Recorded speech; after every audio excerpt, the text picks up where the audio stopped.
With their metal bodies, faux leather and chunky dials, these cameras have been designed to evoke film cameras from the 1960s and 70s.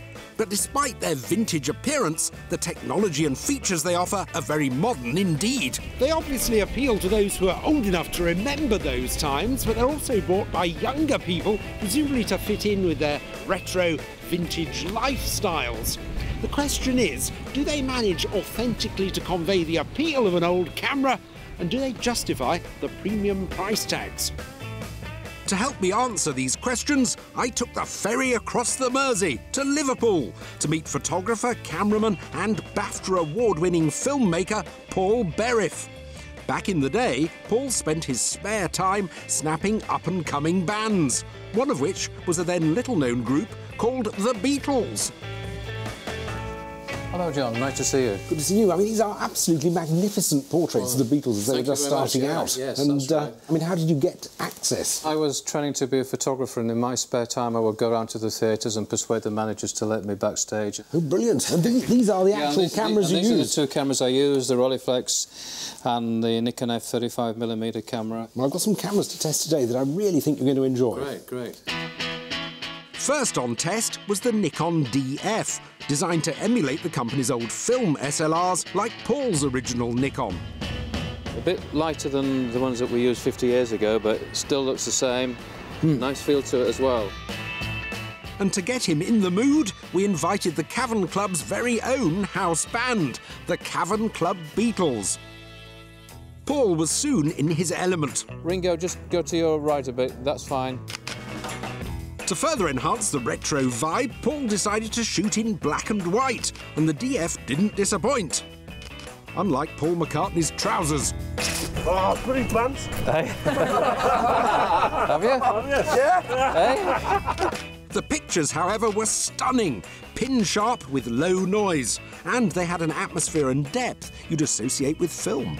I like the way it operates, I like the way that the speeds are on the top there, and it's through the lens focusing, which I do like. What's interesting is the shutter sounds exactly the same as the old Nikons, you know. Yeah, so it's actually bringing back memories. Oh, yeah, it is. It's really, really nice, yeah. Oh, brilliant. Well, great.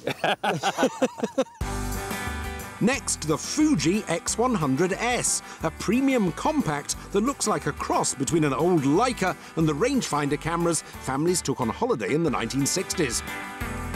Oh, nice and light. Yeah. I think the advantage of this, John, over the other one is that it would fit in my pocket.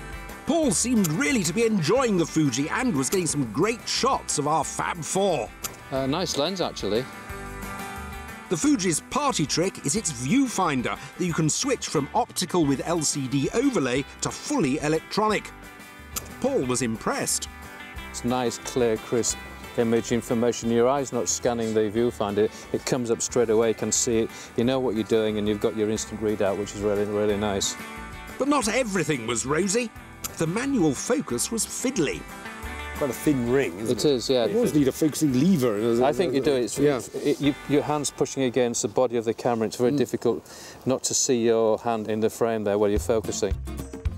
And finally, we have the Olympus Pen EP1. Back in the 60s, the original pens were a runaway success. Over 17 million were sold worldwide. I think if you put that on a shelf in a camera shop now with the old cameras, you wouldn't be able to tell the difference, would you? No viewfinder on this one, though. No viewfinder. Obviously, you can use the screen. It tilts and everything, which is useful. But they do also do an optional electronic viewfinder. And then, there we go. Immediately use that instead. Very nice.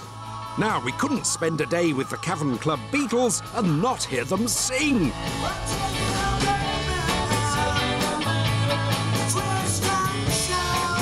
This gave us the perfect opportunity to test the Olympus under some very challenging lighting conditions. So how do you think it's coping in what are quite low light conditions? It's amazing, John. I'm on automatic at the moment, and what's interesting is that it's working very fast. I was watching it through the viewfinder, and it's identifying each face and scanning it as I'm focusing, and it's working really quickly. For Paul, the whole experience was somewhat overwhelming. The last time I heard that song was live with the Beatles 50 years ago. So it literally brought it all back to me, unbelievable. Oh, I didn't think it would have that effect on me, but, you know, I was nearly in tears filming that. All three of our retro cameras had performed admirably, and after a quick review, we were ready to give the G ratings. The Nikon DF gets 4 Gs. It's beautifully made and takes fabulous photos. But as with all these cameras, you're paying a premium for retro design, and unlike the other two, it may just be a little too much.